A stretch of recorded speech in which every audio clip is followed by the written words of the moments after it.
Welcome to the Deep Dive. Today, we're exploring something pretty fundamental. This tension between our need for truth and, well, our desire to feel good, to feel satisfied. Right. And we're basing this discussion on some really interesting excerpts from Mark at Knowledge is King, his piece Truth and the Peril of Personal Satisfaction. Yeah, and Mark jumps right into it. His core argument is, well, pretty stark, Oh, actually. yeah.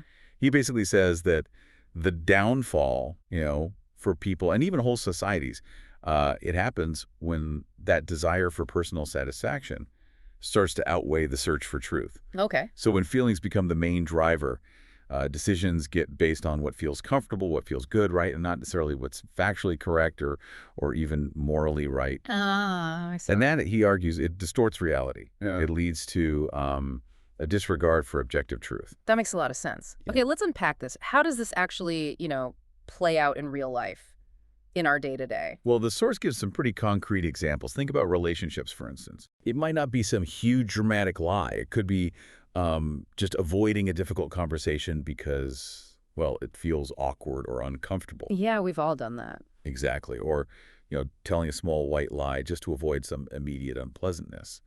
But then Mark points out that little bit of dishonesty, it chips away at trust over time.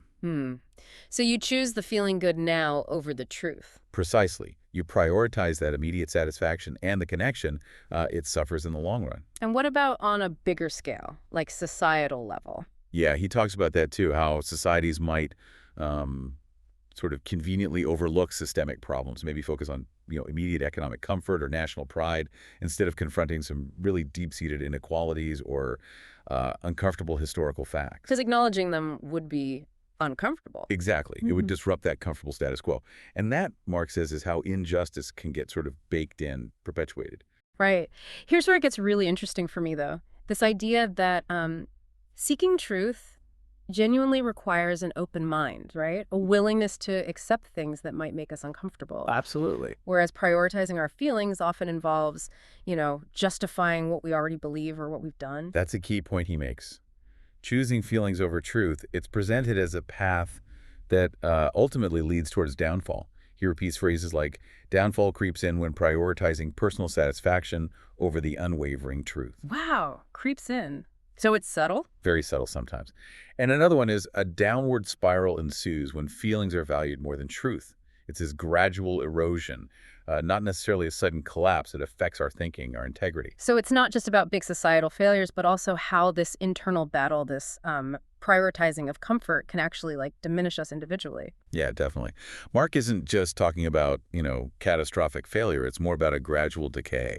It could be our intellectual curiosity sort of hardening or empathy fading slightly. We might retreat into echo chambers where comforting ideas feel better than challenging truths. And that stunts our growth, basically. It stunts growth, limits potential. That's the argument. Yeah. Quite a strong warning, really. Okay, so we've laid out this fundamental conflict Mark describes, and it really seems like for him there's a very clear, almost non-negotiable direction when we face this choice. Yes, absolutely clear. His ultimate message is quite blunt. Truth should always reign supreme, for prioritizing feelings over it only leads to downfall. Reign supreme. It's a powerful call, really, a call to constantly reevaluate why we believe what we believe and, consciously try to choose the harder, perhaps, but more honest path. So listening to this, what does this all mean for you? Where might that pursuit of maybe temporary satisfaction be subtly nudging the truth aside in your own life? Or even, in the bigger conversations happening all around us, something to think about.